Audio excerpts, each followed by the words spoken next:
저희 청년들하고는 금요일 날 저희들 예배를 드리고 있는데요.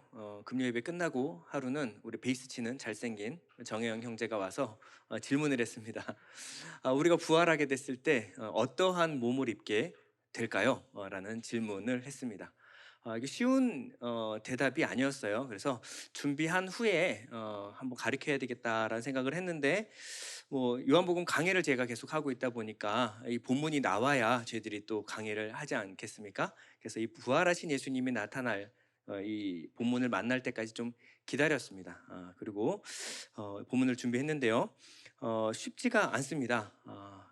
여러분들은 저번 시간 도마와 같이 의문을 품어야 합니다. 말씀이 여러분들이 말씀을 읽어보면요, 말씀은 끝없이 여러분들에게 질문을 던집니다. 여러분들이 한번 읽고 그냥 바로 머리로 이해될 만한 말씀들이 별로 없어요. 그러면 여러분들이 질문해야 합니다. 여러분들이 의문을 갖는 것은 의심과 다른 겁니다. 의심하는 것은 잘못됐지만 의문을 갖는 것은요, 여러분들이 말씀을 읽고 묵상하고 생각할수록 여러분 마음 가운데 의문이 올라올 거예요. 여러분들이 이렇게 많이 물어볼수록 목사는 성장을 합니다. 그리고 목사가 성장하면요, 여러분들이 양질의 말씀을 들을 수가 있는 거예요. 그래서 여러분들이 말씀을 열심히 읽으시고 이렇게 질문하시면 또 이 질문에 맞게 또 제가 열심히 공부해서 또 대답을 해드리도록 하겠습니다. 앞에 말씀드린 대로 쉽지 않습니다. 그리고 이 부활의 몸이라고 하는 이 부분에 대해서 많이 묵상하고 고민해보지 않은 분들이 들으면요, 처음에 이해가 안 가는 부분도 많을 거예요. 그래서 듣다가 어려우시면 저를 원망하지 마시고 우리 질문한 정혜영 형제를 원망하시면 되겠습니다. 어렵다 싶으시면 다 혜영이 때문이다 라고 생각하시면서 들으시면 될 것 같습니다. 그런데 이것은 그냥 그저 호기심으로 여러분들이 받아들이기보다도 우리의 신앙은 부활 신앙이고요, 부활의 핵심이 오늘 부활의 몸, 이 부분을 아는 것이 부활의 핵심, 부활 소망의 핵심입니다. 그렇기 때문에 여러분도 반드시 알아야 될 부분입니다. 기독교인들 중에서도요, 우리의 구원관을 이렇게 갖고 계시는 분이 있어요. 몸은 죽고 영혼은 구원받는다. 이렇게 생각하시는 분들이 기독교인들 중에서도 있는 것 같습니다. 맞습니까? 몸은 죽고 영혼은 구원받는다. 그렇지 않습니다. 이거를 기독교의 복음이라고 구원관이라고 생각하시는 분들은 오늘 수정하셔야 합니다. 이것은 헬라 철학이고 영혼 불멸설을 주장한 것은 기독교도 아니고 예수님도 아니고 플라톤입니다. 플라톤이 바로 이 영혼 불멸설을 최초로 주장했다라고 알려져 있습니다. 플라톤의 주장은 이래요. 육체는 더러운 것이고 육체의 욕망은 저급하고 타락한 것이다. 그런데 우리 안에 거하는 영이라고 하는 것은, 영은 순수하고 순결하며 영원한 것이다. 그런데 우리가 죄로 인해서 우리 안에 영혼이 육체 가운데 갇혀버렸는데, 이 안에서 영혼은 거룩하고 순결한 욕망을 따라 일하다가 마지막에 죽음의 순간을 만날 때 한시적으로 결합해 있던 영혼이 비로소 육에서 자유롭게 떠나갈 수 있는 것이다 라고 얘기를 하고 있어요. 그래서 이들이 생각했을 때 죽음은 비극이 아니라 죽음은 육체로부터 영혼이 해방되는 것이에요. 이들은 죽음을 전혀 두려워하지 않았습니다. 아니, 죽음을 고대했어요. 기다렸습니다. 언젠가 내 안에 있는 영혼이 이 육체를 벗는 날, 이 날을 기다렸습니다. 여러분, 이게 기독교라고 생각하시면 안 됩니다. 이 철학이 기독교 안에 들어왔는데 이것을 뭐라 그러냐면 영지주의라고 해요. 영지주의 이단입니다. 성경을 읽어보면 초대교회를 굉장히 괴롭혔던 이단, 대표 이단이 있는데 바로 영지주의입니다. 이 당시의 철학이 교회 안에 들어와서 철학과 복음이 뒤죽박죽 섞여버린 거예요. 그래서 헛갈리기 시작하는 거죠. 우리나라의 유교도 조상제사 지내는 이유가 뭐죠? 우리 안에 영혼이 살고 있는데 이 영혼이 나중에 이 조상신으로 그 제사를 지내야지 영혼을 달랠 수 있다 해서 영혼은 불멸하다, 육체는 죽지만 영혼 불멸설을 믿는 거예요. 이게 기독교 안에 들어오니까 뒤죽박죽 섞였던 시절이 있습니다. 그러나 기독교는 이렇게 영혼 불멸설이라고 말하는 이원론, 영육 이원론을 믿지 않습니다. 우리는 영지주의에 반하여 몸의 부활을 믿습니다. 그래서 사도신경에 맨 마지막에 보면요, 몸이 다시 사는 것과 영원히 사는 것을 믿사옵나이다. 우리는 여기다가 몸의 부활에 대해서 분명하게 기록했어요. 우리가 무엇을 믿고 있는가? 우리는 몸이 다시 사는 것을 믿습니다라고 고백하는 거예요. 이것은 영지주의 이원론, 영육 이원론에 대해서 반해서 기록한 것입니다. 성경은요, 영육 이원론이 아니고 영혼 이원론입니다. 여러분 잘 보셔야 돼요. 우리는 영혼이라는 말을 우리가 잘못 쓸 수가 있어요. 그러나 우리는 태어날 때부터 영을 가지고 태어나는 사람들이 아닙니다. 우리는 영이 없어요. 우리는 혼을 가지고 태어나요. 혼을 가지고 태어나요. 혼이 뭐죠? 혼이 마음과 생각이에요. 우리의 마음과 생각 이런 것들을 다 혼이라고 합니다. 혼은 영과 다른 거예요. 영은 예수 그리스도의 죄사함의 구속의 은사로 인해서 하나님으로부터 값없이 주어진 겁니다. 영은 하나님이에요. 하나님은 영이시니 우리 모두가 영이라고 생각하는 것 자체가 그게 바로 잘못된 종교예요. 종교들은요, 우리 안에 영이 있다고 믿어요. 그래서 우리가 수련하고 단련하면 내 안에 있는 영이 자유로워져서 불화만이 되고 초월이 된다는 거예요. 우리는 타락했기 때문에 태어날 때 영이 없이 태어납니다. 그래서 죽었다라고 하는 거예요. 하나님이 영이 없던 우리가 우리 안에 죄사함으로 말미암아 하나님이 우리 안에 들어와 살게 되셨습니다. 그랬을 때 성령이 우리 안에 들어옴으로 말미암아 우리의 혼이 구원을 받는 거예요. 우리의 마음과 생각을 주장하시는 겁니다.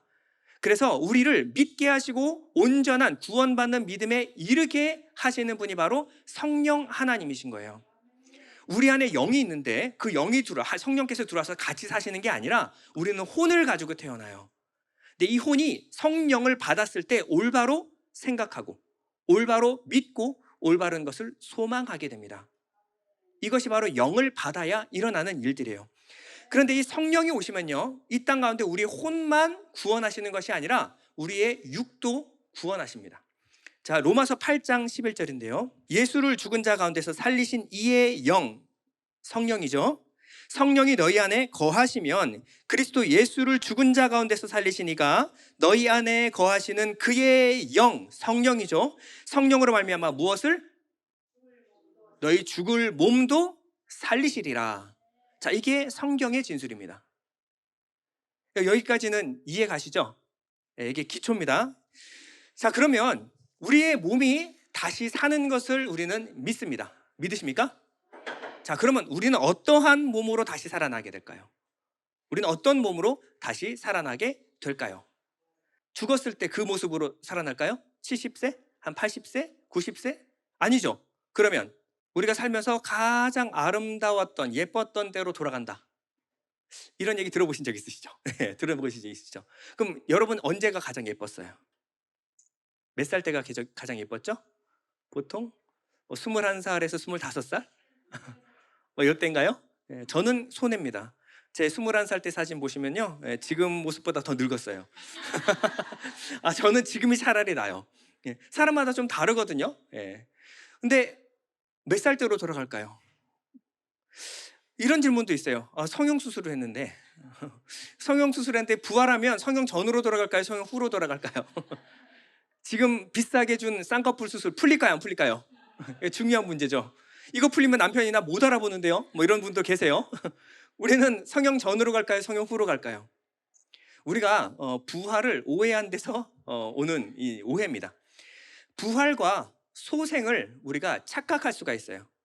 자, 예수님은 우리 공생의 기간 동안에 죽은 야이로의 딸을 다시 살리셨습니다. 그렇죠? 예수님은 공생의 기간 동안에 죽었던 나사로, 죽은 지 나흘이나 된 썩어서 이제 냄새가 나는 나사로를 다시 살리셨습니다. 그렇죠? 자, 이거를 부활로 생각하시면 안 돼요. 죽었다가 다시 사는 것은 부활이 아니라 소생이라고 하는 겁니다. 가끔씩 돌아가셨던 분이 그 관에서 다시 일어나시는 경우도 있죠. 이걸 소생이라고 하는 거예요. 소생. 그런데 이 나사로도 야이로의 딸도 다시 죽었을까요? 안 죽었을까요? 죽었습니다. 죽었어요. 2번 죽었습니다. 그들은 힘들었을 거예요.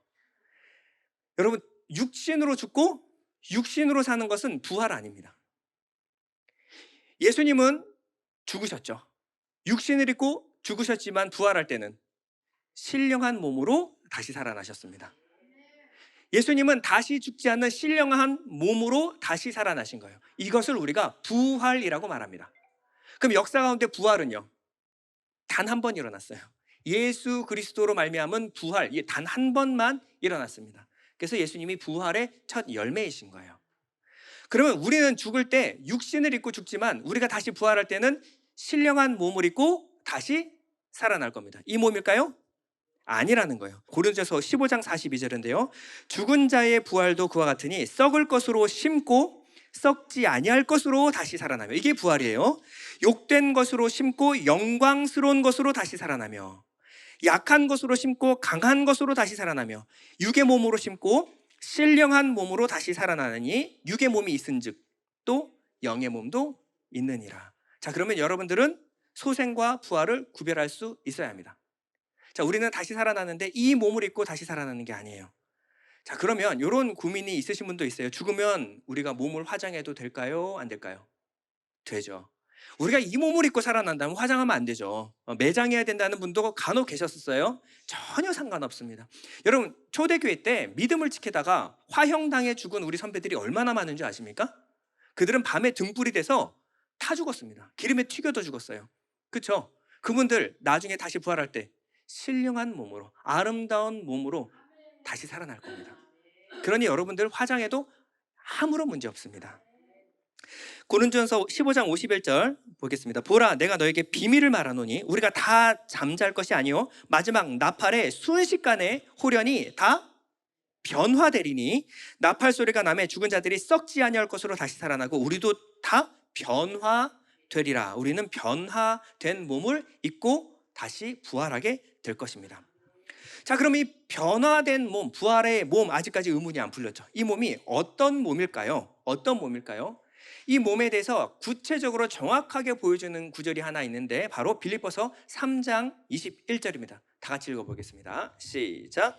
그는 만물을 자기에게 복종하실 수 있는 자의 역사로 우리의 낮은 몸을 자기 영광의 몸의 형체와 같이 변하게 하시리라. 네, 우리가 무한 상상할 수 있지만 가장 정확한 모습은 뭐냐면 우리의 낮은 몸을 자기 영광의 몸의 형체와 같이 변하게 하시리라. 예수 그리스도께서 부활하셨을 때 그 몸으로 우리가 입게 될 것이다. 이게 바로 성경의 진술이에요. 자, 그러면 다른 것 볼 거 없이 예수 그리스도께서 부활하신 몸을 보면 우리가 부활할 어떤 몸을 입게 될지 정확하게 알 수 있다는 얘기죠. 자, 그러면 예수님의 몸이 어떤 몸이었을까요? 예수님의 몸이 어떤 몸이었을까요? 자, 예수님의 몸을 우리가 봤을 때는 연속성과 비연속성이 있어요. 자, 연속성은 뭐냐면 우리가 지금 입고 있는 육체와 연관이 있어요. 연속되어 있어요. 그러나 그것과는 또 다른 비연속성을 갖고 있습니다. 자, 예를 들어 볼게요. 예수님이 달려 돌아가실 때 손에 못자국과 창자국이 예수님이 부활하신 몸에 있었습니다. 있었어요. 연속성이에요. 예수님은 육신을 입고 계셨는데 어떤 육신이냐면 살과 뼈가 있다라고 말씀하셨어요. 누가복음 24장 39절인데요. 내 손과 발을 보고 나인 줄 알라. 또 나를 만져보라. 영은 살과 뼈가 없으되 너희 보는 바와 같이 나는 있느니라. 자, 살과 뼈가 있어요. 그러면 우리가 생각하는 그냥 어떤 이런 희끄무리한 그런 몸이 아니겠죠? 살과 뼈가 있고요.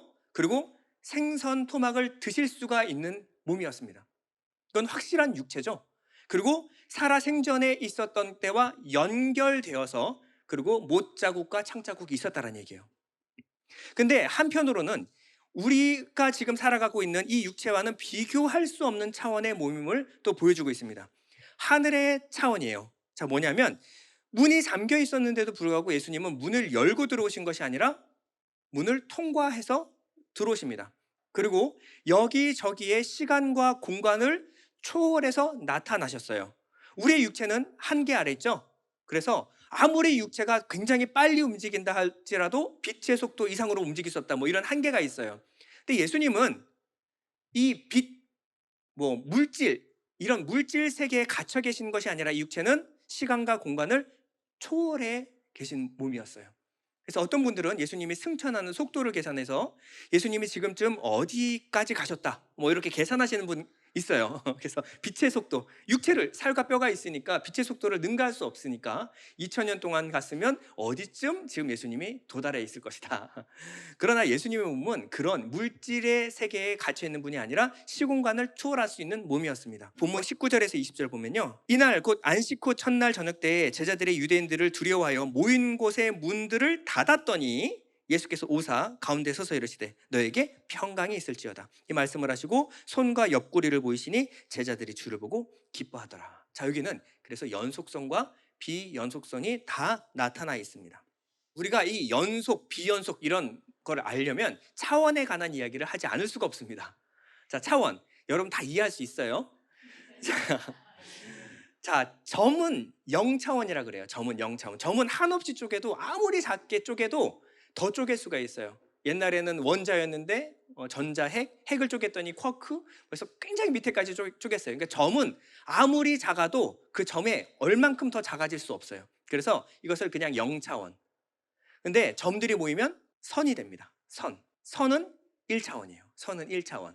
그리고 선이 모이면 면이 됩니다. 면이 돼요. 면이 되면 2차원. 면들이 모이면 입체가 됩니다. 3차원이에요. 자, 우리가 지금 가장 이해할 수 있는 것은 점, 선, 면입니다. 여러분 눈에 보이는 것들은 다 면, 점, 선으로 다 구성되어 있어요. 그럼 여러분들이 살고 있는 것은 최소 3차원. 그렇죠. 3차원이죠. 여러분들이 사물을 이해할 때는 최소 3차원 이상으로 이해합니다. 그럼 지금 우리가 살아가고 있는 차원이 몇 차원이냐? 뭐 어떤 분들은 3차원이다, 3.5차원이다, 4차원이다 얘기하시는 분이 있어요. 왜냐하면 공간에다가 시간을 더하면 4차원이다. 그래서 이 시간이 속도에 따라서 시간은 뭐 우리 공간은 뒤틀리기도 하고 작아지기도 하고 뭐 상대성 이론 이런 거 보면 그래서 시간을 더하면 4차원이다. 우리는 4차원을 살고 있다.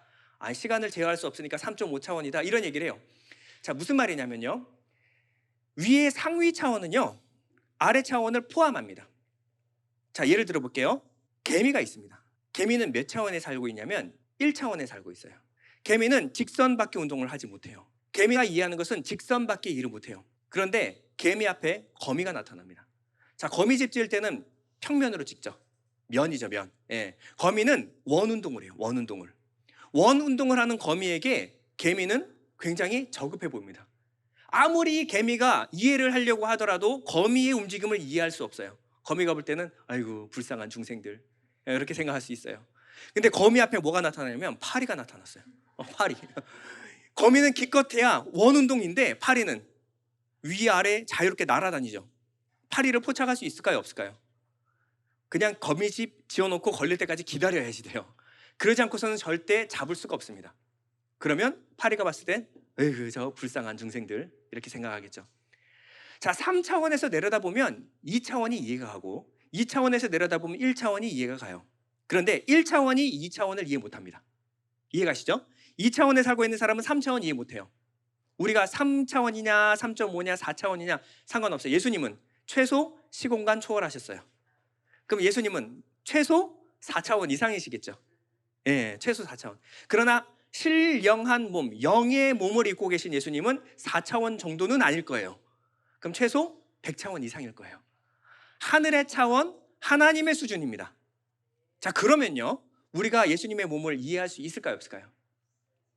제가 오늘 아무리 떠들어봤자 제가 그 위의 상위 차원을 이해할 수 없어요. 불가능합니다. 아, 그러면 다 돌아가셔야 되겠죠, 그렇죠? 아, 여기까지인가 보다 오늘. 그러나 우리가 그 차원의 몸을 정확하게 이해할 수는 없지만 왜 하나님이 그 부활의 몸을 우리에게 입혀주시는가? 이유가 있을 거 아니에요, 그렇죠? 그것을 우리가 알고 나면요, 부활의 몸에 대한 우리가 상상을 해볼 수가 있어요. 유추해 볼 수가 있습니다. 왜냐하면 그 목적에 맞는 몸을 주시거든요. 하나님의 그 이유와 목적을 알면 그 이유와 목적에 맞는 몸을 우리에게 주셨으니까 그 몸을 우리가 유추해 볼 수가 있을 겁니다. 자, 그러면 질문이 좀 바뀌었습니다. 왜 우리에게 그 몸을 입혀주시는가? 왜 우리에게 그 몸을 입혀주시는가? 자, 여러분들이 죽는 순간 여러분들의 혼은 영으로부터 구원을 받아 하나님의 품에 안기게 됩니다. 여러분들은 죽는 순간 하나님의 품 안으로 들어가게 될 거예요. 자, 그러면 된 거 아닙니까? 굳이 여러분들이 육신을 입어야 될 이유가 뭘까요? 그렇죠? 끝난 거죠. 우리는 하나님 품에 안기면 돼요. 그런데 왜 굳이 육신을 주셔야만 하고 왜 새로운 육신을 입혀 주셔야만 하는 거죠? 이런 질문으로 들어가게 되는 거예요. 자, 이 질문을 우리가 이해하기 위해서는 조금 이제 어려워집니다. 창세기로 가봐야 돼요. 창세기. 자, 창세기로 우리를 만드실 때 하나님이 어떻게 만드셨는가를 우리가 한번 살펴봐야 돼요. 창세기 2장 7절입니다. 창세기 2장 7절에요. 여호와 하나님이 땅, 아담합니다. 이 흙으로 사람, 아담을 만드시고, 자 보시면 아담아를 가지고 아담을 지으셨다. 그리고 그 생기를 그 코에 불어넣으시니 사람이 생명이 되니라. 자, 사람은 어떻게 구성되어 있냐면요, 하나님이 만드시는, 하나님이 목적하신 사람은요, 아담아, 땅으로 사람 아담을 만드시는 거예요. 그러면 우리의 구성은 땅이에요. 땅, 흙, 땅입니다. 거기에 하나님의 생기가 들어갔더니 사람이 되었습니다. 자, 그러면 아담과 아담아는 같은 존재죠. 하나님의 생기가 떠나갔을 때, 영이 떠나갔을 때 하나님 뭐라 그래요? 너는 흙이니 흙으로 돌아가라. 하나님의 생기가 빠져나가는 순간 영이 없는 인간은요, 혼이 있었어요. 그때도 살아 움직였습니다. 900살이 넘게 살았어요. 930살이 넘게 살았습니다. 그런데 아담은 죽은 거예요. 하나님 보실 때 그저 흙에 불과했습니다. 왜? 하나님의 영이 없으니까. 우리는 땅, 흙이에요. 근데 하나님의 영이 들어오심으로 사람이 되는 겁니다. 이게 뭐라 그러냐면 이것을 다스림, 사랑의 원칙이에요. 하나님은 그저 내 밖에서 나를 사랑하시는 분이 아니라 내 안에 들어오심으로 나와 함께 사시는 분이십니다. 그러할 때 우리는 하나님을 알고 하나님은 나를 이해하게 되는 거예요. 나를 위해서 내 부족함들, 내 연약함들을 하나님이 가장 채울하시죠. 내 몸 안에서 나와 함께 사시면서 나의 부족하고 연약한 점들을 채워나가시는 거예요. 그것을 돌봐주십니다. 이것을 뭐라 그러냐면 다스림이라 그래요. 이것을 사랑이라고도 말합니다.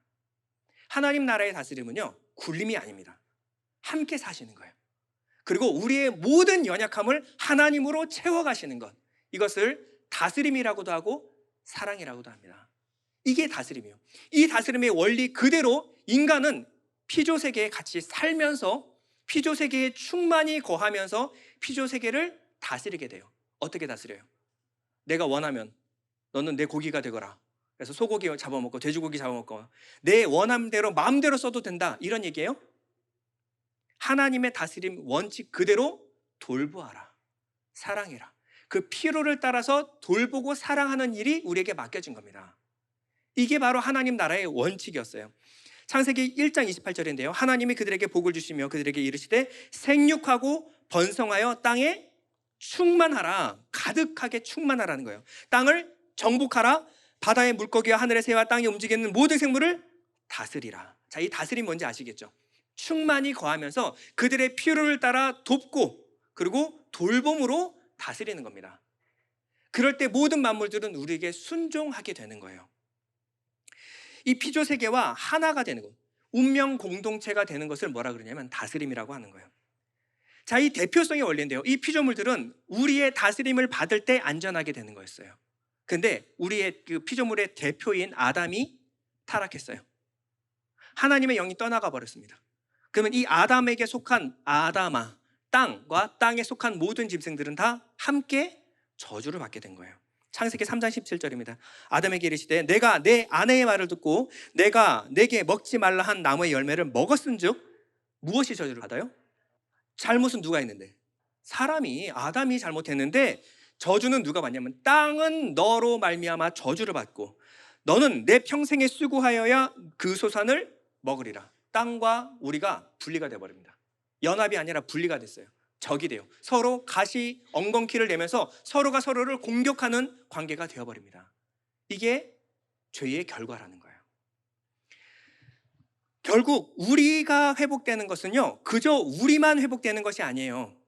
우리가 타락함으로 무엇이 저주를 받았냐면 땅, 흙, 육체가 저주를 받게 되었습니다. 그러면 이 육체가 다시 회복되는 것은요, 이 아담이 회복될 때 아담아가 회복되는 거예요. 자, 여러분들이 노아 홍수 사건 아시죠? 인간이 죄를 범했습니다. 그랬더니 인간으로 말미암아 땅에 기식하는 모든 것이 다 저주를 받아서 심판을 당해버렸어요. 그리고 나서 새 하늘과 새 땅에 노아가 들어갔을 때 하나님이 노아에게 언약을 맺으십니다. 노아 언약이라고 하는데 이 언약은 누구와 누구가 맺으신 언약일까요? 잘 보세요. 창세기 9장 16절 무지개가 구름 사이에 있으리니 내가 보고, 자, 무지개 언약이죠. 나 하나님과 누가 모든 육체를 가진 땅의 모든 생물 사이에 영원한 언약. 자, 사람과 맺었습니까? 모든 육체를 가진 땅의 모든 생물과 하나님이 언약을 맺으시는 거예요. 언약을 기억하라. 하나님이 노아에게 또 이르시되 내가 나와 땅에 있는 모든 생물 사이에 세운 언약의 증거가 이것이라 하셨느라. 2번이나 강조해요. 2번이나. 그러면 이 우주 만물을 통해서, 이 피조 세계를 통해서 하나님의 놀라운 계획을 갖고 계시다라는 거예요. 마지막 날 우리가 부활할 때 우리만 부활하나요? 이 모든 하늘과 땅이 새 하늘과 새 땅으로 변화됩니다. 우리만 구원받는 것이 아니라 이 모든 피조 세계가 구원을 받게 되는 거예요. 하나님은 하나님이 창조하신 것을 단 한 번도 포기한 적이 없어요. 하나님이 다시 회복해 주실 것입니다. 이 회복, 이것이 구원의 완성이에요. 하나님 나라의 완성이에요. 근데 이것을 위해서 제일 먼저 무엇이 회복되어야 되냐면 우리가 타락함으로 말미암아 피조 세계가 저주를 받았어요. 그러면 우리가 다시 회복되고 복을 받음으로 말미암아 피조 세계가 복을 받게 될 것입니다. 아담이 죄로부터 구원을 받고 회복이 됐을 때 땅도 함께 회복이 된다는 거예요. 왜냐하면 공동 운명체니까. 로마서 8장 21절입니다. 여러분 다 같이 한번 읽어볼게요. 시작. 그 바라는 것은 피조물도 썩어짐의 종노릇한 데서 해방되어 하나님의 자녀들의 영광의 자유에 이르는 것이니라. 피조물이 다 이제까지 함께 탄식하며 함께 고통을 겪고 있는 것을 우리가 아느니라. 자, 지금 구원에 관해서 로마서 8장은 구원의 절정입니다. 이때 어떤 것이 회복되냐면요, 피조물이 썩어짐의 종로를 타는 데서 해방되기를 우리가 기다리는 것을, 그리고 탄식하며 함께 고통을 겪고 있는 것을 우리가 안다. 이 자연 만물이 지금까지 이렇게 망가지는 이유가 뭡니까? 인간의 죄 때문이에요. 인간의 죄악 때문에 이렇게 망가지고 있는 겁니다. 그럼 이것을 회복하기 위해서는 제일 먼저 인간이 회복돼야 돼요. 인간이 회복돼야 돼요. 그래서 하나님의 자녀들의 영광의 자유에 이르는 것을 무엇이 기다리냐? 피조물들이 까치발을 들고 기다리고 있는 거예요. 언젠가 이 인간들이, 하나님 택하신 백성들이 회복될 때 우리 또한 구원해 주실 것이다. 피조물들이 탄식하며 기도하고 있는 겁니다. 기다리고 있는 거예요. 이것이 하나님의 구원의 계획의 완성과 관련되어 있는 거예요. 그래서 첫 번째, 우리에게 신령한 육신을 허락해 줘야 되는 첫 번째 이유, 모든 피조물의 구원과 회복을 위한 것입니다. 여기까지 했더니 벌써 혜영이를 원망하는 눈빛이 있어요. 아, 정혜영 너 때문에 오늘 왜 이렇게 어렵냐? 자, 여러분 들어볼수록 우리 구원과 관련이 있죠. 좋은 질문은 좋은 답을 만들어냅니다. 자, 어려운 건 끝났어요. 이제부터 쉬워집니다.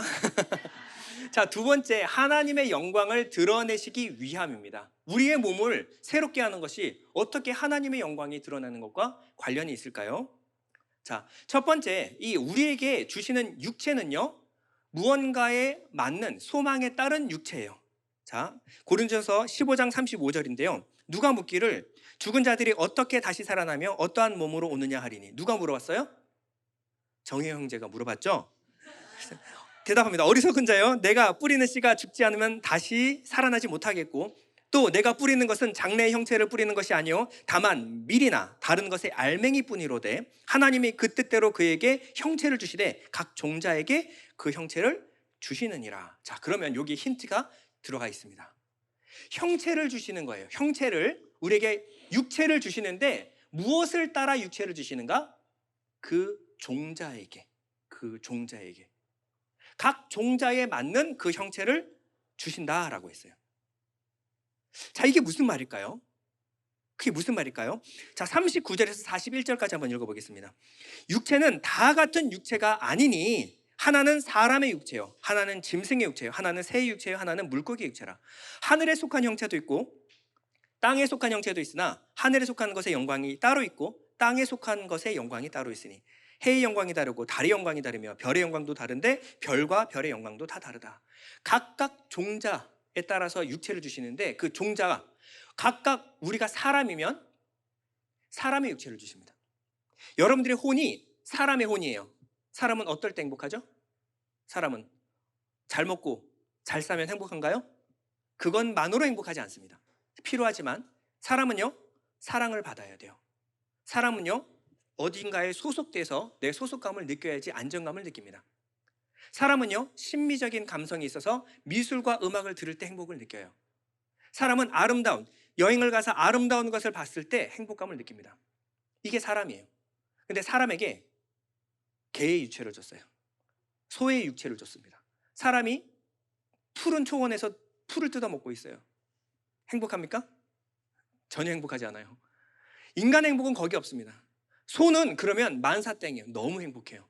그러나 인간은요, 그것으로 행복하지 않아요. 인간의 혼에게는 인간의 육체를 주시는 거예요. 소의 혼에게는 소의 육체를 주시고요, 개의 혼에게는 개의 육체를 줍니다. 각각 추구하는 방향이 다르다라는 거예요. 그럼 우리 안에 심겨진 종자에 따라서 형체를 준다라는 이 종자는요, 그저 유전자가 아니에요.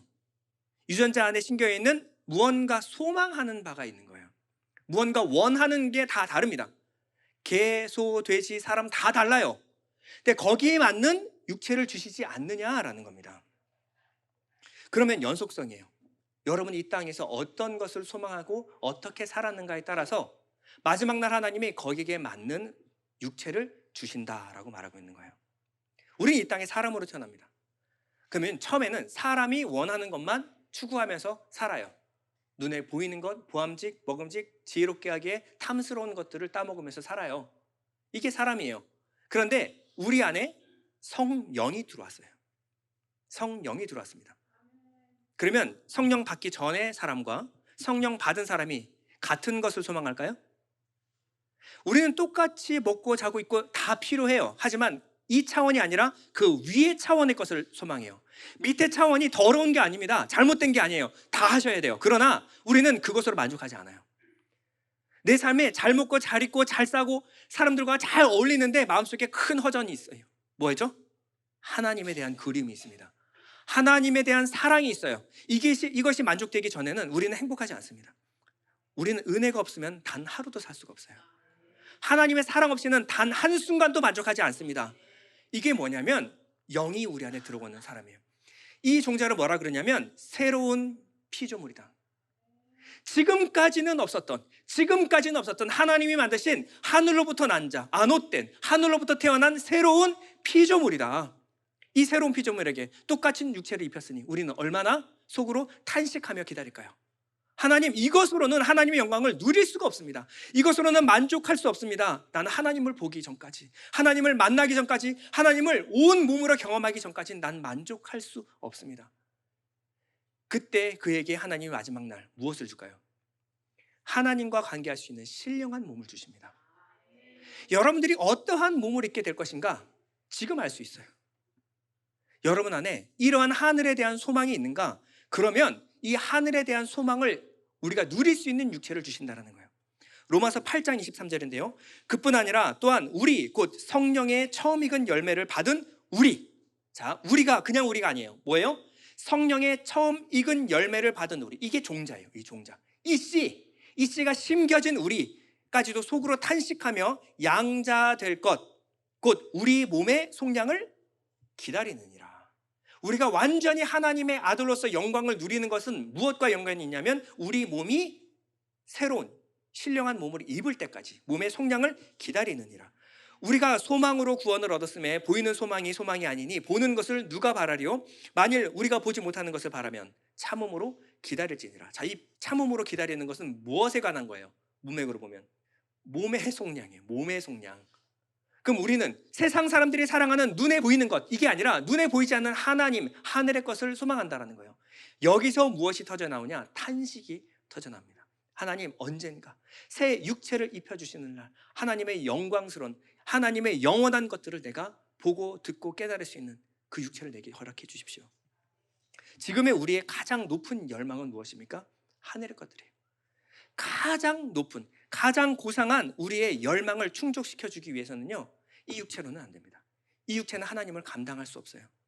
육신의 제한 때문에, 약함 때문에 눈물을 흘리고 고통받는 일을 여러분 경험해 보셨습니까? 열심히 말씀 보는데 내일 되면 잊어버리죠. 그렇죠? 늘 새롭게 들으시죠? 예. 하나님 이 말씀이 누적되고 누적해서 하나님 아는 지식이 풍성해지길 소원합니다. 언제? 이 육신 장막을 벗고 완전한 육신을 입었을 때 나의 기억력과 하나님을 이해하는 능력은 지금과는 달라질 거예요. 내 눈은 오직 눈에 보이는 것에 의해서 마음이 흔들려요. 하나님 보이지 않는 하나님 사랑한다 그러는데 명품백 새로 나오면 흔들리시죠? 이게 바로 우리 육신의 한계라는 거예요. 눈에 보이는 것, 하나님, 눈에 보이지 않는 하나님을 눈에 보이는 것보다 더 사랑하기 힘든 육체를 입고 있어요. 하나님 어떻게 합니까? 이 육신의 연약함이 내가 피곤해서 더 기도하지 못하고, 내가 너무 바빠서 그래서 성경 보지 못하고, 이러한 육신의 모든 한계들이 해결되는 것이 무엇입니까? 신령한 육신을 입었을 때예요. 고린도서 15장 47절인데요. 첫사람은 땅에서 났으니 흙에 속한 자이거니와 둘째 사람은 하늘에서 나셨느니라. 무릇 흙에 속한 자들은 저 흙에 속한 자와 같고, 자, 영을 받지 못한 사람들이에요.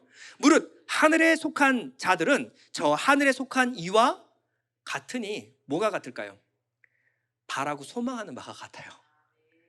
우리가 흙에 속한 자의 형상을 입은 것 같이 또한 하늘에 속한 이의 형상을 입게 될 것이다. 여기 핵심은 소망입니다. 소망이에요. 우리 안에 어떠한 소망을 갖고 살아가는가, 우리의 성향과 취향과 우리가 사랑하는 것과 이 모든 것을 보면 거기에 맞는 하나님이 거기에 따른 육신을 입혀주실 것이다 라는 겁니다. 빌립보서에 보면 예수님이 입으신 부활한 몸을 우리가 입게 될 것이라고 하는데요, 그것이 바로 우리가 이 육체를 입어야 될 목적이죠. 빌립보서 3장 21절입니다. 그는 만물을 자기에게 복종하실 수 있는 자의 역사로 우리의 낮은 몸을 자기 영광의 몸의 형체와 같이 변하게 하시리라. 자, 보면요, 몸의 형체인데 어떤 몸이냐면 영광의 몸이에요. 영광의 몸. 영광이 뭐죠? 영광. 영광은 눈에 보이지 않는 하나님. 하나님은 영이시잖아요. 보이지 않는 하나님이 가시적으로 이 땅 가운데 드러나기 위해서는 하나님을 받은, 성령 받은 사람을 통하여 하나님이 행하시는 일과 하나님의 뜻과 하나님의 지혜를 가르침을 받게 되는 겁니다. 그러면 누구를 통해서 나타나느냐? 성령 받은 사람을 통해서 하나님은 자기를 나타내요. 이럴 때 이 말하는 것은 이 사람이 아니라 하나님의 것입니다. 이 사람을 나타내는 것이 아니라 하나님을 증거하고 있는 거예요. 그때 누가 나타나냐면 하나님이 나타나는 거예요. 하나님의 영광. 보이지 않는 하나님이 보이는 피조 세계에 가시적으로 드러나는 것, 이게 영광이에요. 우리가 무언가 기특한 일을 하면요, 사람들이 누구를 주목해서 봐요? 사람을 봐요. 모세가 대단한 일을 하면요, 모세를 따라갑니다. 다윗이 대단하면 다윗을 기다려요. 사람의 한계입니다. 육체가 한 게 아니에요. 육체 안에 거하시는 하나님이 하셨는데 하나님을 보지 못하니 오직 사람 존경하고 앉아있는 겁니다. 이들이 얼마나 괴로웠을까요? 나를 주목하지 마라. 바울과 바나바가 루스드라에 갔어요. 그랬더니 온통 신을 알지 못하니 온통 우상숭배를 하고 있는 거예요. 당시 그들은요, 그리스 신화에 있는 신들을 다 섬기고 있었습니다. 신을 이해하지 못하니까요. 그들에게 복음을 전했는데 어느 날 남에서부터 앉은뱅이가 있었어요. 지나가면서 바울이 기도했더니 그가 일어나서 걷게 되었습니다. 놀라운 일이 일어났잖아요. 사람들이 바나바를 주목해서 봅니다. 이게 무슨 일인가? 그리고 바나바를 제우스라고 부르고요, 바울을 헤르메스라고 부릅니다. 이들은 신이다. 그리고 분주하게 움직여요. 뭐 하는 거예요? 그랬더니 제사 지내려고 이들에게. 바울이 겉옷을 찢고 말합니다. 왜 우리를 주목해 보십니까? 내가 여러분에게 전하는 복음은 이거 하지 말라고 하는 건데 어떻게 우리를 주목하고 우리를 존경하고 우리를 신으로 아십니까? 내 안에 역사하시는 하나님을 봐야지. 교회 안에도 이런 일이 일어나요. 무언가 대단한 일을 하면요, 사람들은 그 사람이 대단한 줄 알아요. 무언가 신유의 은사가 일어나면요, 이 사람을 통해서 하나님이 일하신다고 생각해요. 일하신 건 맞죠? 그러나 이 사람은 능력이 하나도 없어요. 8월 15일 광장에 모여라. 신유의 은사가 일어날 것이다. 우리가 알 수 있어요, 없어요? 아니, 하나님이 하시는데 날짜를 정해놓고 하나님 이때 일하십시오. 하나님이 하실까요, 안 하실까요? 하나님 마음이죠. 안 일어나면 어떻게 할 거예요? 그러니까 이게 사람을 통해서 일하는 게 아니라는 거예요. 하나님은 하나님이 주권적으로 일하십니다. 하나님이 일하시는 것을 인간이 알 수 있어요, 없어요? 없어요. 그 사람을 통해서 일하시지만 하나님이 주권을 가지고 일하시는 겁니다. 우리는 이 육체에 갇힌 우리는요, 하나님의 영광을 항상 가려요. 뭔가 하면 사람들이 이 사람을 존경하고 저 사람 존경하고, 그럼 이 육체가 문제죠. 내 안에 있는 육체를 걷어서 내 안에 있는 하나님을 좀 드러내 보이고 싶은데 이 육체는 하나님의 영광을 항상 가릴 뿐입니다. 그럼 이 사람이 뭘 기도하게 될까요? 하나님, 제발 제가 아니라 하나님께 영광 돌릴 수 있도록 도와주십시오. 나를 부인하고 나를 부정하고 내 안에서 일하신 하나님만 영광 드러내 주십시오. 이게 그리스도인의 고백이에요. 어떻게 하면 내가 인정받을까? 어떻게 하면 사랑받을까? 사람들이 나 이거 하는 거 안 쳐다보나? 이게 인간이라고 한다면, 성령으로 일하는 사람들은요, 제발 나를 쳐다보지 마십시오. 내 안에 거하시는 성령만 주목해 보십시오. 이게 성령 충만한 사람이에요. 그러니 이 사람은 오직 하나님만 드러낼 수 있는 이 육체를 내게 주십시오. 만일 땅에 있는 우리의 장막집이 무너지면, 자, 죽는다라는 거예요. 육체가 무너진다라는 겁니다. 하나님께서 지으신 집, 곧 손으로 지은 것이 아니요 하늘에 있는 영원한 집이 우리에게 있는 줄 아느니라. 참으로 우리가 여기 있어 탄식하며 하늘로부터 오는 우리 처소 더듬기를 어떻게 하냐면 간절히 사모하노라. 여러분, 하나님의 일을 해본 사람은 알아요. 하나님, 제발 제 육신, 나를 가려주시고 내 안에 있는 오직 하나님만 드러나게 해주십시오. 그러기 위해서는 하나님, 마지막 날 하나님의 주신 그 육체를 더듬는 날 내 안에서 하나님의 영광만 드러나게 될 것입니다. 자, 그러면 조금만 더 나아가서요, 우리가 새롭게 있게 될 육체는 이 땅의 것이 아니라 하늘의 것임을 우리가 알게 됐어요. 그러면 우리가 다시 부활했을 때 우리가 우리를 알아볼까요? 지금은 우리가 이제 다 둘러보세요. 우리는 이제 서로 알잖아요. 어떻게 알아요? 얼굴 보고 알아요. 그렇죠? 그런데 우리가 새롭게 있게 될 육체는 이 몸이 아니라 더 신령한 것을 입게 되잖아요. 에마오로 가던 두 제자가 있었는데 처음에 예수님을 알아봤어요? 못 알아봤어요? 못 알아봤어요.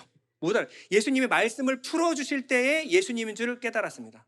그러면 예수님 살아생전의 모습과 달랐다는 얘기예요. 달랐다는 얘기입니다. 그러면 여러분, 지금 여기 있는 우리의 관계는 어떻게 되는 걸까요? 우리 하늘에 가면 서로 못 알아보는 거 아니에요? 누구세요? 너무 영광스러워서 못 알아볼 뻔했습니다. 누구시죠? 그 안에 들어가 있는 분은 누구예요? 이렇게 되는 거 아니에요? 하다못해 평생을 같이 살았던 우리 가족, 우리 부부, 우리 남편, 우리 아내 갔더니 내 아내가 어디 있는지를 못 알아보겠어요. 다 너무 영광스러워서. 이런 사이가 되지 않을까요? 우리는 서로 알아볼 수 있을까요? 사두개인과의 논쟁에서 이게 나옵니다. 이들은 부활을 안 믿었거든요. 그래서 예수님께 이렇게 꼬집어서 물어봅니다. 결혼을 했어요. 여기는 형사 취수제라고 해서 형이 죽으면 동생이 형수님과 결혼해서 자녀를 낳아야 돼요. 대를 이어야 되거든요. 그러면 두 번째 동생하고 결혼했습니다. 근데 사고로 동생도 죽었어요. 그럼 셋째가 같이 결혼해서 살았어요. 부부예요. 같이 살았는데 이 셋째도 밖에 배 타고 나갔는데 돌아오지 못했어요. 그래서 넷째가 돌아왔어요. 넷째도 죽었어요.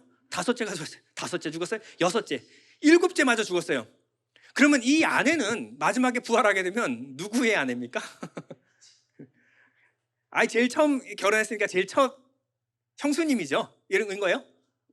제일 마지막에 결혼한 사람은 그래도 결과 끝에 끝사랑, 첫사랑 아니고 끝사랑이 진짜 사랑 아닙니까? 아닙니까? 그럼 이게 누구의 아내일까요? 예수님 뭐라 그러셨을까요? 그래서 이렇게 대답하십니다. 마태복음 22장 29절, 이렇게 궁금해하면서 들으셔야 됩니다. 여러분, 말씀을. 예수께서 대답하여 이르시되 너희가 성경도 하나님의 능력도 알지 못하는 거로 오해하였도다. 부활 때는 장가도 아니가고 시집도 아니가고 하늘에 있는 천사들과 같으니라. 몰라서 물어봤는데 더 모르게 대답을 해주셨어요. 자, 쉽게 풀이하면 이런 말입니다. 지금 이 땅에서의 관계는 다 완전히 해체돼 버린다. 이 땅에서는 부부고 미국 사람, 한국 사람이지만 하늘에 가면 그런 거 없다라는 거예요. 하늘에 가면 그런 거 없다. 그러면 우리가 가면 우리는 이제 아무런 관계가 아닌가요? 이건 의미가 없는 건가요? 좀 더 들어보세요. 우리의 이 땅의 관계는요, 나를 중심으로 맺어진 관계예요. 내 아내, 내 남편이에요. 나를 중심으로 내 가족, 그리고 내 교회, 내 나라예요. 나와 너가 있어요. 그러면 나 쪽에 속한 거는 내 편, 친하죠. 내 친구. 근데 너는 타자예요. 그러면 전쟁에도 무조건 우리가 이겨야 돼요. 그렇죠? 이 나라라고 하는 것, 가족이라고 하는 것이 어떨 때는 굉장히 좋아 보이지만 한편으로 봤을 때는 이기적인 겁니다. 내 가족 먹여 살리기 위해서는 남의 가족 굶어 죽어도 어쩔 수 없는 거예요. 나는 내 가족 먹여 살린 거니까. 이게 되게 인본주의적으로는 고상해 보이죠. 그러나 좀 더 확장이 되면 모든 전쟁은 여기서 나오는 겁니다. 모든 전쟁은요. 내가 굶어 죽지 않기 위해서는 남의 나라를 약탈해도 그것은 죄가 안 되는 겁니다. 내 경제가, 우리나라 경제가 살기 위해서는 환경오염 상관없는 거예요. 왜? 내가 중요하니까. 근데 우리는 이 땅 가운데 나를 부인하고 갑니다. 내가 죽어서 가요.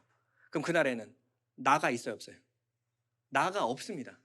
그럼 우리는 지금의 부부도, 아무리 친한 부부도, 아무리 인고 부부, 정말 금술 좋은 부부도요, 여러분 부부끼리 솔직해지자고요.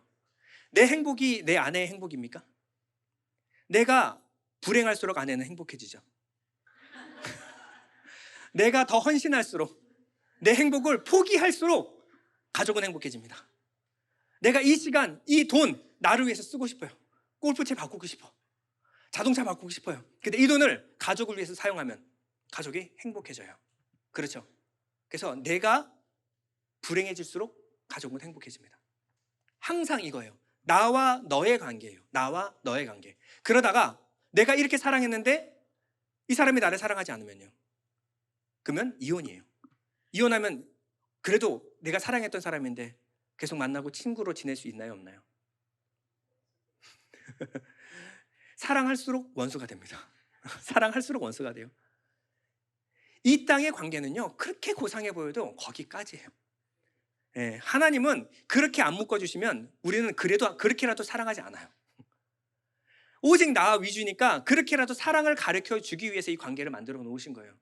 그러나 하나님 나라에 가면요, 사랑이 충만한 곳입니다. 우리는요, 그 전에 우리 묶였던 관계보다 훨씬 더 끈끈하게 결속될 겁니다. 내가 없이 상대방을 나로 사랑하는 거예요. 율법이 뭐라 그랬어요? 내 몸으로 사랑해라. 이 땅에서는 불가능해요. 근데 저 하늘나라에서는 내가 아니라 그 사람이 내 몸이 되는 거예요. 우리는 한 몸이 되는 겁니다. 그리스도를 머리로 한 한 몸 공동체가 되는 거예요. 그러면 내 것을 기꺼이 내어주고 사랑하게 되는 겁니다. 내가 없으니까 내게 오는 모든 것들은 내 소유가 아닙니다. 내 소유를 다 털어 이웃에게 나누어줘도 그것이 행복인 거예요. 그럼 이 이웃은 또 자기의 소유를 털어서 남에게 나눠줍니다. 이걸 뭐라 그러냐면 유기체라 그러는 거예요. 우리가 밥을 먹으면 위장은 자기가 가진 것을 부자가 될 때까지 유지하고 있습니까? 내려보내요. 몸에 손가락 끝, 손톱까지 영양분을 공급합니다. 함께 사는 거예요. 함께 사는 겁니다. 내 손가락이 내 행복에서 제외될 수 없어요. 아무리 작은 지체라도 다 소중한 겁니다. 이게 한 몸 공동체라는 거예요. 우리가 하나님 나라에 가면요, 니네들이 지금 부부로서 맺고 있는 이 정도의 관계가 아니라 우리는 한 몸 공동체로 사랑하게 될 거야. 그런데 이 결속은 서로 구속하는 사랑이 아닙니다. 왜냐하면 나는 이 사람에게 사랑을 받기 위해서 사랑을 주는 게 아니에요. 난 이 사람에게 사랑을 기대하지 않습니다. 왜? 나는 하나님으로부터 사랑을 받아요. 하나님으로부터 완전한 사랑과 완전한 희락과 완전한 평안, 완전한 위로를 받아요. 그럼 이 사람에게 그걸 받을 이유가 있어요, 없어요? 전혀 없어요. 주님이 내 신랑이 되실 때는요, 주님으로부터 모든 필요한 사랑들을 다 공급받습니다. 나는 나눠줘도 돼요. 다 가져가. 난 주님이 가졌거든. 이게 바로 하나님 나라의 다스림의 원리입니다. 이것을 하나님 나라, 하나님 가족이라고 그러는 거예요. 우리는 하늘에 있는 천사와 같이 된다. 천사는요, 하나님과 가장 깊은 관계를 누리는 겁니다. 천사는 자기를 드러내지 않아요. 천사는 하나님의 말씀을 이 땅 가운데 내려꽂습니다. 그러나 천사는 숭배받지 않아요. 천사는 예배받지 않습니다. 너희가 예배할 분은 오직 하나님이시다. 천사는 하나님의 생각을 이 땅 가운데 알려주는, 그것이 바로 천사라는 거예요. 우리는 다 이렇게 살아가게 될 것이라는 거예요. 마지막입니다. 우리가 이 육체를 우리가 알아야 될 이유가 단 한 가지입니다. 단 한 가지예요. 우리가 왜 이 육체를 사모해야 될까요? 마지막으로 야한 책 아가서 4장. 육체 얘기를 했는데 이게 빠지면 섭섭합니다. 자, 아가서 4장 1절에서 5절인데요. 다 같이 읽겠습니다. 시작. 내 사랑 너는 어여쁘고도 어여쁘다. 너울 속에 있는 내 눈이 비둘기 같고 내 머리털은 길랏 산 기슭에 누운 연소떼 같구나. 내 이는 목욕장에서 나오는 털 깎인 암양 곧 새끼 없는 것은 하나도 없이 각각 쌍태를 낳은 양 같구나. 내 입술은 홍색실 같고 내 입은 어여쁘고 너울 속에 내 뺨은 석류 한쪽 같구나. 내 목은 무기를 두려고 건축한 다윗의 망대 곧 방패 1000개 용사의 모든 방패가 달린 망대 같고 내 두 유방은 백합화 가운데서 꿀을 먹는 쌍태 어린 사슴 같구나. 이게 칭찬인지 아닌지는 잘 모르겠어요. 무슨 말인지. 그런데 확실한 것은요. 지금 이 솔로몬이 술람미 여인을 찬양하는 겁니다. 내 사랑 너는 어여쁘고 어여쁘다. 그리고 무엇을 칭찬하냐면 내 눈은, 내 머리털은, 내 이는, 내 입술은, 내 목은, 그리고 수위를 넘어버리죠. 네. 이게 정신적인 사랑일까요? 이게 영적인 사랑이에요? 육체적인 사랑입니다. 여러분, 우리가 사랑할 때 나는 너를 마음으로 사랑해. 나를 믿어야 돼. 나는 너를 영적으로 사랑해. 주의 사랑으로 사랑합니다. 여러분, 사랑은요, 마음으로만, 정신으로만 그런 사랑 없습니다. 사랑하면 전인격적으로, 전인체로 사랑해야지 사랑인 거예요. 우리는 하나님을 지금 완전하게 사랑할 수 없습니다. 하나님을 보지 못해요. 하나님을 느끼지 못해요. 하나님을 경험하지 못합니다. 여러분들은 어떻게 해야지 하나님의 사랑을 만족할 수 있나요? 저는 이 땅에서 만족할 수가 없습니다. 머리로만, 영적으로만. 아니요, 난 하나님 봐야겠습니다. 나 하나님 안아야 되겠어요. 여러분, 사람들 위로를 받을 때 막 전화로 말을 넌 괜찮아, 나는 너를 사랑해, 언제나 너를 떠나지 않을 거야. 아이, 그러지 말고 나타나서 한번 안아주고 등하리 한번 쓰다듬어주면 끝날 일이에요. 그렇죠? 수많은 수백 마디의 말보다 한번 안아주는 것이 훨씬 더 위로가 될 때가 있습니다. 여러분, 이게 사랑이 완전한 사랑이에요. 고린도서 13장 12절 이렇게 말합니다. 우리가 지금은 거울로 보는 것 같이 희미하나 그때는 얼굴과 얼굴을 대하여 볼 것이요. 지금은 내가 부분적으로 아나 그때는 주께서 나를 아신 것 같이 내가 온전히 알리라. 저는 주님의 냄새가 어떤지 궁금합니다. 저는 주님의 머릿결과 수염을 만져보고 싶어요. 저는 주님과 눈을 마주쳐서 주님이 나를 어떻게 바라보시는가 좀 봤으면 좋겠어요. 저는 주님의 심장 소리를 듣고 싶습니다.